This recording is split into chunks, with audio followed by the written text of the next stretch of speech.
நலம் தரும் நல்லார் ஹாஸ்பிட்டல் கியூர் வித் சித்தா. கிளைகள் கிருஷ்ணகிரி, சென்னை மற்றும் மதுரை. ஒரு நாளும் இருக்கிற வரைக்கும் அறிவாலயத்திற்கு ஒரு செங்கலையும் உருவாம விட மாட்டேன் அப்படின்னு சபதம் இருக்கு. அதெல்லாம் சும்மா வெத்து பேச்சு. இதெல்லாம் அறிவாலயம் செங்கலை உருவம், அந்த செங்கலை உருவம், இந்த செங்கலை உருவம். வித்தியாசமாக ஒருத்தர் ஏதோ பண்ணுறாருன்னா அவர் யாரோட ஆளுன்றது ரொம்ப சுலபமாக நீ புரிஞ்சுக்கலாம். அதால் பலன் அடைகிறவன் யாருன்னு பார்த்தீங்கன்னா யார் அந்த சார், ஏன் அதை பேசணும், யார் அந்த சார் ஏன் மறைஞ்சு போச்சு. இந்த வடி விவேக் ஒரு காமெடியில் சொன்னார்ல, உன்னை யாரும் அசிச்சிக்க முடியாது. அது மாதிரி ஸ்டாலின் மட்டும் யாரும் அசிச்சிக்க முடியாது. ஸ்டாலின் அரசாங்கத்தின் ஆபத் பாண்டவர்கள் அண்ணாமலையும் ஆளுநர் ரவியும். திமுக எப்பெல்லாம் நெருக்கடியில் இருக்கோ அப்போல்லாம் அவங்களை காப்பாற்றுறது அண்ணாமலை தான். அண்ணா யூனிவர்சிட்டி கேஸில் சவுக்கால் அடிச்சுக்கிட்டு அந்த பிரச்சனையை திசை திருப்பினார்ல. ஒரு பக்கம் கவர்னர் திமுகவை காப்பாற்றுறாரு. அண்ணாமலை இங்கு தொடர மாட்டேன் அப்படிங்கிறாரு. ஒருவேளை தொடர்ந்தாலும் அது திமுகவுக்கு சாதகம் தான். ஐயோ, அதை விட திமுக மிகப்பெரிய லாபம் எதுவுமே இருக்காது. பயணிக்க அவர்கள் பால் காவடி எடுப்பார்கள். என் அருமை நண்பர் சேகர் பாபு தலைமையில் யாருக்காவது தோணுச்சாங்க சவுக்கால் அடிச்சுக்கிறதெல்லாம். உடனே சவுக்கால் அடிச்சுக்கிறது தப்பா ரைட்டான்னு ஒரு மணி நேரம் வாங்க. டேய், இஷ்யூ அது இல்லைடா, நம்ம செஞ்சா பாருங்க தலைவன் வாங்கல. இன்னொன்று ஞாபகம் வச்சுக்கோங்க, ஒருவேளை திமுக தோற்று போனால் 26 அமையக்கூடிய ஆட்சியில் பிஜேபிக்கு பெரிய ரோல் இருக்கும். மறந்துடாதீங்க, சும்மானா இருக்க மாட்டான். கண்டிப்பாக 4 மந்திரி உள்ளே போய் உட்காருவோம். எடப்பாடியோடு ஒருவேளை பிஜேபி அதிமுக வந்ததுன்னா அது கூட்டணி மந்திரி சபை தான். தனியாக அதிமுக மந்திரி சபை அமைய விட மாட்டாங்க. அரண்நாடு நேயர்களுக்கு அன்பு வணக்கம். இன்று நம்முடைய இணைந்திருப்பவர் மூத்த பத்திரிகையாளர் மணி அவர்கள். சார் வணக்கம். பாஜக தலைவராக அண்ணாமலை தற்பொழுது வரை தொடர்கிறார், மாற்றம் இல்லை அப்படின்னாலும் எப்படி எடுத்துக்கிறது? ஏன்னா ஒரு மாற்றம் வருங்கிற போது அண்ணாமலையே இப்போ சொல்கிறாரு, நிச்சயமாக நான் தொடருவேனான்னு தெரியாது, ஆனால் இருக்கிற ஒரு நாளும் இருக்கிற வரைக்கும் அறிவாலயத்திற்கு ஒரு செங்கலையும் உருவாமல் விட மாட்டேன் அப்படின்னு சபதம் எடுக்கிறார். அதெல்லாம் சும்மா வெத்து பேச்சு. இதெல்லாம் அறிவாலயம் செங்கலை உருவம், அந்த செங்கலை உருவம், இந்த செங்கலை உருவம். இவர் பேச்சாலே திமுக தான் லாபம். பிரச்சனையை திமுக எப்போல்லாம் நெருக்கடியில் இருக்கோ அப்போல்லாம் அவங்கள காப்பாற்றுறது அண்ணாமலை தான். அண்ணா யூனிவர்சிட்டி கேஸில் சவுக்கால் அடிச்சுக்கிட்டு அந்த பிரச்சனையை திசை திருப்பினார்ல. சவுக்கால் அடித்தது சரியாக தப்பான விவாதம் போச்சே வழி அந்த யார் அந்த சாரு, அதுக்கு பின்னால் இருக்க அரசியல் பின்புலம், இதெல்லாம் அந்த திமுக அரசாங்கத்தை கேள்வி கேட்கக்கூடிய மீடியாவோட ரோல். ஏற்கனவே மீடியா திமுக காலடியில் உட்கார்ந்துருக்கிறது. இப்படிலாம் பேசும்போது இன்னமும் உங்களுக்கு அட்டென்ஷன் டைவெர்ட் ஆகுதில்ல. ஒரு பக்கம் கவர்னர் திமுகவை காப்பாற்றுறாரு, தேவையில்லாத பேச்சு பேசுறது, வள்ளுவருக்கு காவி சாயம் பூசுறது, விபூதி பூசுறது, விபூதி அடிச்சுன்னு இருக்கார் கவர்னரு. தேவையில்லாத பிரச்சனைகளை, மக்கள் நலன் சார்ந்த பிரச்சனைகளை பேசாமல் இஷ்டத்துக்கு பேச வேண்டியது. அதுக்கு திமுகவுக்கு பெரிய அளவில் அட்வான்டேஜ். இன்னொரு பக்கம் அண்ணாமலை முதலமைச்சரே சொல்கிறாருல்ல, அந்த அண்ணாமலையையும் கவர்னரையும் மாற்றாதுன்றாரு. அப்போ இந்த திமுக அரசாங்கத்தை காப்பாற்றுறது இந்த கவர்னரும் அண்ணாமலையும் தான். இதில் நடுப்புற இந்த ஊழல் உதாரணம் வாங்கல, 38 மந்திரியை ஜெயிலுக்கு அனுப்புவேன், செங்கலை உருவேன். முதல்ல நீங்கள் ஊழல் பட்டியல் வெளியிட்டப்போ 2 வருஷத்துக்கு மேலே டீட்டெயில்ஸை சொல்லாமல் கேள்வி கேட்கும்போது ப்ரெஸ் மீட்டில் அடுத்த நாள் சொல்கிறேன்னு ஒரு டேட்டை குறிச்சிட்டேன். அன்றைக்கி சொல்லவே இல்லை. அதுக்கப்புறம் 2வது லிஸ்ட்டு கொடுப்பேன். எங்கே கொடுத்தீங்க? வாயில் வரதான் அடிச்சு விட வேண்டியது. காந்தி இலவச வேட்டி சேலை ஊழல்ன வேண்டியது. அதுக்கப்புறம் தொடர் கேள்விகள் கேட்டால் அது பதிலே கிடையாது. 38 மந்திரி ஜெயிலுக்கு போவான்றது இதெல்லாம் நடக்கிற காரியமா? செங்கலை உருவம், அதை உருவம், இதை உருவன்று. ஆக்சுவலாக திமுகவுக்கு மிகப்பெரிய அளவில் நன்மையை உருவாக்கி கொண்டிருப்பது இந்த கவர்னரும் அண்ணாமலையும் தான். பதிலுக்கு சொல்லிட்டாங்க, உங்களால் அங்கே அறிவாலயத்தை ஒரு புல்லை கூட பிடுங்க முடியாது. இதெல்லாம் ஊழல் 2 பேரும் மாறி மாற்றி. இப்போ இது ஏதோ நீங்கள் சொல்லுவது போல ஆளும் கட்சி செய்யக்கூடிய குற்றங்களை மக்கள் கவனிக்க. நான் என்ன கேட்குறேன், செங்கலை உருவம், அதை உருவம், இதெல்லாம் ஒரு பேச்சா? இது ஊழல் உதாரணம் தெரியுது இல்லை? உடனே அவன் பதில் எப்படி கொடுப்பான்? ஒரு புல்லை கூட டேஷை கூட பிடுங்க முடியாதுவான். அது 2 பேருமே மக்கள்லாம் பற்றி என்ன சூப்பராக பேசுகிறான், அவன் பற்றியா பேசுகிறான். அதாவது 2 பேருமே டாம்பிகன்னு வாங்கல, வீண் சவடால்னு வாங்கல, 10 பைசாவுக்கு புரோஜனம் விஷயம். 2 பேரும் மக்களை ஏமாத்துறாங்க. திமுகவை காப்பாற்றுறதே அண்ணாமலை தான். நான் சொல்கிறேன், திமுக அரசாங்கத்தை காப்பாற்றுறது அண்ணாமலை. முக்கியமான பிரச்சனை வரும்போதெல்லாம் அண்ணாமலையோட செயற்பாடுகள் யாருக்குங்க லாபமாக இருக்குது? திமுக. அண்ணா யூனிவர்சிட்டி பிரச்சனை எவ்வளோ பெரிய பிரச்சனைங்க. ஒரு கவர்மெண்ட் யூனிவர்சிட்டிக்குள்ளே போய் ஒரு கயவன் இந்த மாதிரி பண்ணுறான். அவன் யார் அந்த சாருன்றான். அவன் ஆளுங்கட்சியோட அவனுக்கு இருக்க தொடர்புகள் வெளிப்படையாக மந்திரியோட அவன் இருக்க ஃபோட்டோ வருது. உறுப்பினர் இல்லைன்னு இவங்க கதை விடுறானுங்க. அப்போனா இவ்வளோ நாள் மந்திரிகளோட எப்படி சுற்றினா, உங்கள் கட்சி விழாவில் எப்படி கலந்துக்கிட்டான், முரசொலியில் அவன் ஃபோட்டோ எப்படி வருது, எவ்வளோ பெரிய பிரச்சனை இது. அப்படியே அந்த ஹீட்டை தக்க வைக்கணும்ல, அந்த உஷ்ணத்தை தக்க வைக்கணும்ல, அரசாங்கத்தை மண்டியிட வைக்கணும்ல மீடியா, எதிர்கட்சிகள். அதுதானே உன் வேலை. சவுக்கால் அடிச்சுக்கிறேன்றது அந்த போராட்டமே முதல்ல அசூயான போராட்டம் இல்லை, இது என்ன அருவருப்பா இல்லை இதெல்லாம்? அப்போ இது என்ன ஆச்சு? அது ஆங்கிலத்தில் சொல்லுவாங்க, instead of debating action you are debating reaction. வினையை பற்றி பேசாமல் எதிர்வினையை பற்றி பேசுறது. சவுக்கால் அடிச்சுக்கிட்டு சரியாக தப்பான டிபேட் நடக்குது. அந்த பிரச்சனையுடைய மெயின் பிரச்சனையை வந்து நீர்த்து போக செய்கிறதுக்கு வேலை. அது யாருக்கு லாபம்? திமுக ஆளுங்கட்சிக்கு சாதகம். அதே தான் தம்பி சொல்கிறேன். வித்தியாசமாக ஒருத்தர் ஏதோ பண்ணுறாருன்னா அவர் யாரோட ஆளுன்றது ரொம்ப சுலபமாக நீ புரிஞ்சுக்கலாம். அதால் பலன் அடைகிறவன் யாருன்னு பார்த்தீங்கன்னா, இது வரைக்கும் ஏதாவது உண்மை சொல்லியிருக்காரு அண்ணாமலை? பதவி ஏற்றவுடனே முதல் நாள் வந்தது கூத்து மைக்கேல்பட்டியில் அந்த குழந்தை அந்த லாவண்யா மதமாற்றம் பண்ணாங்கன்னு பச்சை பொய்யை சொல்லி சிபிஐ விசாரணைக்கு ஹைகோர்ட் உத்தரவு போட்டுச்சு. கடைசியில் சிபிஐ என்ன அறிக்கை கொடுத்தான்? அப்படி ஒன்று இல்லைன்னா அப்போ எவ்வளோ பெரிய பிரச்சனையை உண்டாக்கணும் நீ. 160 ஆண்டு கால பள்ளி, 8 தலைமுறைக்கு அறிவு கண்களை திறந்த பள்ளி, 90% இந்து குழந்தைகள், இந்து பெண்கள். ஒரு தடவை கூட அந்த மாதிரி இன்சிடென்ட் நடந்து கிடையாது. அவங்க பிஜேபியோட மைனாரிட்டிஸ் விங்கு தலைவர் ஒரு கிறிஸ்டியன் மைக்கேல்பட்டியில் தஞ்சாவூரில் அவர் சொல்லார் அப்படி எதுவுமே இல்லைங்கன்றார். இல்லை உங்களுக்கு தெரியாதுண்ணா அப்படி நடக்குதுன்னா ப்ரெஸ் மீட்லையா. கடைசியில் ஹைகோர்ட்டில் கேஸை போட்டு சிபிஐக்கு போச்சு. என்ன ஆச்சு இன்னைக்கு சிபிஐயில்? அப்போ நான் அவ்வளோ பேசினேன், மன்னிப்பு கேட்பியா? எவ்வளோ பெரிய பதவியேற்ற முதல் நாள்லேருந்து பண்ண அட்டகாசம்ல இது.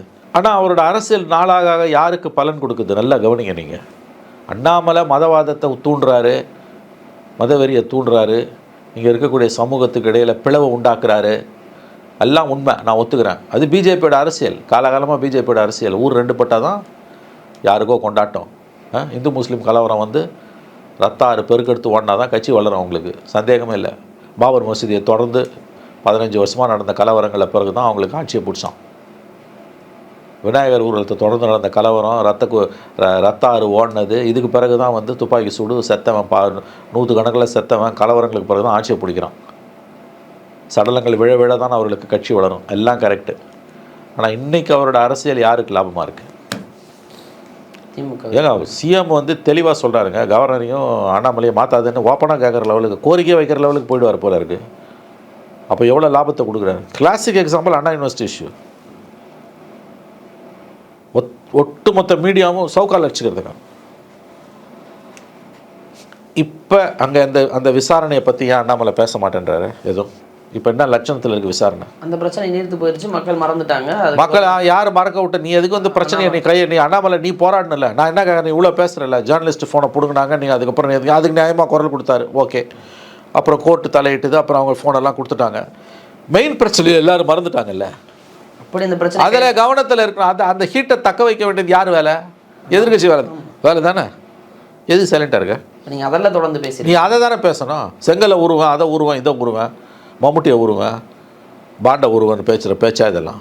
அப்புறம் இந்த ஊழல் மதுரையை ஜெயிலுக்கு அனுப்ப இந்த ஊழல் உதாரெலாம் வேணாம். இது வரைக்கும் நீங்கள் இந்த முதல் லிஸ்ட்டு 2வது லிஸ்ட்டில் எல்லாமே எலக்ட்ரல் இதில் அஃபிடேவிட்டில் இருக்குது. எதில்? எலெக்ஷன் கமிஷன் வெப்சைட்டில் போனால் கிடையாது. புதுசாக ஒன்றுமே கிடையாது இதில். அண்ணா யூனிவர்சிட்டி மாதிரி இஷ்யூ நீங்கள் தெருவில் கொண்டு போய் நிற்க வச்சு போராடணும்ல. நீங்கள் சவுக்கால் அடிச்சுக்கிறது பிரச்சனை இல்லை. இன்றைக்கி என்ன ஃபாலோ அப்? அதை தொடர்ந்து பேசியிருந்தால் 2 மாதம் ஆக போகுது இல்லை, கிட்டத்தட்ட 2 மாதம் ஆக போகுது இல்லை. என்ன ஃபாலோ அப்? அந்த கேஸில் என்னங்க முன்னேற்றம்? ஏங்க அண்ணாமலை பேச மாட்டேன்றாரு? சரி, அதிமுக அவன் கட்சிக்குள்ளே அடிதடியில் இருக்கான், அவன் பிரச்சனை தீர்த்துக்கிறதுக்கு அவன் நேரம் சரியாக இருக்குது. மீடியா திமுக கிட்ட சரண்டடு. பெரிய கட்சினா பாஜக தானே, வாக்கு வங்கி இருக்கோ இல்லையோ, முக்கியமான கட்சியில், நாட்டை ஆளக்கூடிய கட்சியில் எதுக்கு வாய் திறக்காமல் அமைதியாக இருக்கீங்க? இன்றைக்கி என்ன ஸ்டேட்டஸு? பாதிக்கப்பட்ட பெண்ணுக்கு நீதி கிடைத்ததா இல்லையா? வழக்கு விசாரணை எந்த இடத்துல இருக்குது? யார் அந்த சார்? ஏன் அதை பேசணும்? யார் அந்த சார் ஏன் மறைஞ்சு போச்சு? அண்ணாமலை பேசணுமா வேணாமா? ஏன் இந்த அண்ணாமலை என்று அண்ணாமலையிடம் நீங்கள் தான் கேட்க வேண்டும், உங்களை மாதிரி பத்திரிகையாளர். இது அண்ணாமலையின் இரட்டை வேடத்தை அவரே பேசி தெரியப்படுத்திக்கிறார் எல்லாருக்கும். இல்லை, இது என்ன பாலிடிக்ஸ்ன்னு நான் அதை பேசாமல் நான் 38 மந்திரியை ஜெயிலுக்கு அனுப்புவேன், செங்கலை உருவேன். அது மக்கள் மறந்துட்டாங்க. அன்னைக்கு டைவர்ட் பண்ணுறதுக்காக ஒரு வேலை பண்ணுறாரு, ஓகே, டைவர்ட் பண்ணி அந்த பிரச்சனையை மறைத்து விட்டாச்சு. திமுகவிற்கு உதவியாக அவர் செய்தது அமைந்து அவ்வளோதான், அமைஞ்சு போச்சு இல்லை விஷயத்தில். அப்போ யார் தெரியுதுல்ல, நான் 5 வருஷத்துக்கு அண்ணாமலையும் கவர்னர் இருந்தாங்கன்னா, இந்த வடி விவேக் ஒரு காமெடியில் சொன்னார்ல, உன்னை யாரும் அசிச்சிக்க முடியாது. அது மாதிரி ஸ்டாலின் மட்டும் யாரும் அசிச்சிக்க முடியாது. ஆபத் பாண்டவர்கள் வாங்க, கேள்விப்பட்டிருக்கீங்களா? உதவி தேவைப்படுற நேரத்தில் ஒரு நெருக்கடியில் வந்து காப்பாற்றுறான். ஸ்டாலின் அரசாங்கத்தின் ஆபத் பாண்டவர்கள் அண்ணாமலையும் ஆளுநர் ரவியும். அண்ணாமலை இங்கு தொடர மாட்டேன் அப்படிங்கிறாரு. ஒருவேளை தொடர்ந்தால் அது திமுகவுக்கு சாதகம் தான். ஐயோ, அதை விட திமுக மிகப்பெரிய லாபம் எதுவுமே இருக்காது. பழனிக்கு அவர்கள் பால் காவடி எடுப்பார்கள். அங்க பிரதர்ஷனம் கூட சென்னையிலிருந்து பழனிக்கு அவர்கள் பால் காவடி எடுத்து நன்றி செலுத்துவார்கள். என் அருமை நண்பர் சேகர் பாபு தலைமையில்.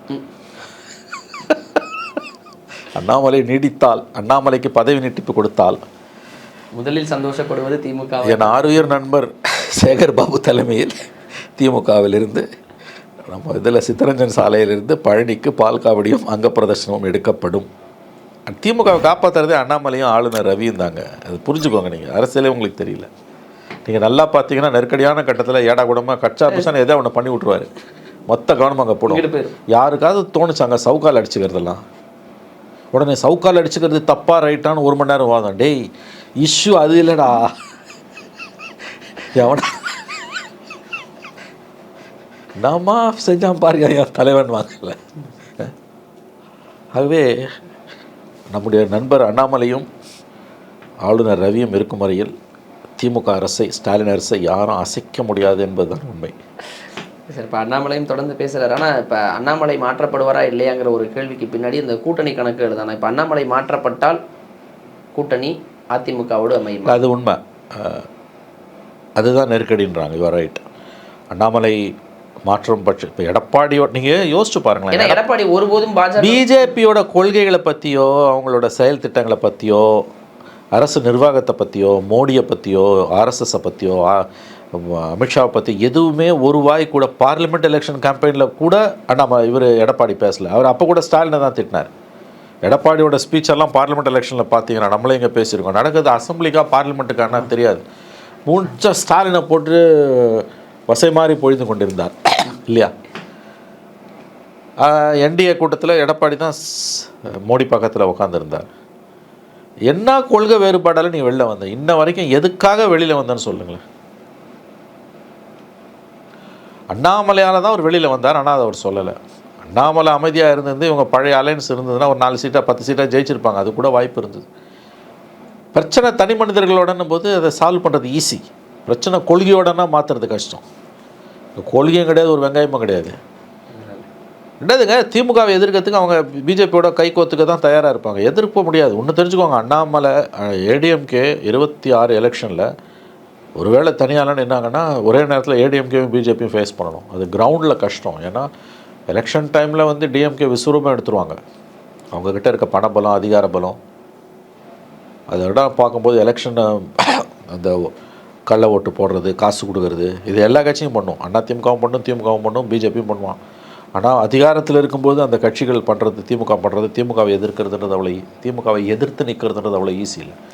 கிரவுண்டில் இப்போ விஜய்க்கு 15%, 20%, ஒரு வாதத்துக்கு வச்சுப்போம். அது 20%. ஒரு உதாரணத்துக்கு எலெக்ஷனில் போகும்போது அது தனியாக நின்னா சைபர் ஆகிடும், கொண்டு வர முடியாது. அதுக்கு தான் பெரிய கட்சியோட கூட்டணி வேணும். எதுக்கு லெஃப்ட் பார்ட்டிஸு, இந்த குட்டி கட்சி காங்கிரஸ்லாம் போய் திமுகவிலே அதிமுக நிற்கிறான். எலெக்ஷன் அன்னைக்கு பூத் கமிட்டியை மேனேஜ் பண்ண முடியாது. எவ்வளோ கள்ள ஓட்டு குத்துறான்னு பார்த்தோம்ல. இவங்க தான் ஜெயிக்க போகிறாங்கன்னு தெரியும். ஈரோடில் எதிர்கட்சியே இல்லை. 3 மணிக்கு மேலே அடிச்சு துரத்திட்டு குத்துன்னு குத்திருக்காங்கல்ல. இது எல்லாரும் பண்ணுறான். நான் இவங்க பண்ணுறாங்கன்னு திமுகன்றதுனால இங்கே சொல்கிறான். பிஜேபி வட இந்தியாவில் பண்ணுறான். அதிமுக ஜெயலலிதா பீரியடில் அவங்க பண்ணாங்க. இன்றைக்கி அது செய்கிறதுக்கான வல்லமை இழந்து போச்சு. வாழ்ந்து கட்ட குடும்பம் இல்லை. அதான் அதிமுக. இப்போ அதான் சார், இப்போ எடப்பாடியின் முடிவு, அண்ணாமலை மாற்றப்பட்டால் பாஜகவோடு கூட்டணி, அண்ணாமலை மாற்றப்படவில்லை என்றால் இந்த பிடிவாதத்தோடு இருப்பார். இதுங்க ஒரு கட்டத்துக்கு மேலே எடப்பாடி இறங்கி வரலன்னா அதிமுகவை பிஜேபி உடைக்கும். எழுதி வச்சுக்கோங்க நந்தா. எடப்பாடி மாற்றம் கூட படலாம். அதான் அண்ணாமலை மாற்றுறாங்களோ இல்லையா, எடப்பாடியை மாற்றிடுவானுங்க. உள்ளுக்குள்ளே பெரிய பிரச்சனை ஓடிக்கிட்டு இருக்குங்க. நான் மறுக்கலை அதை.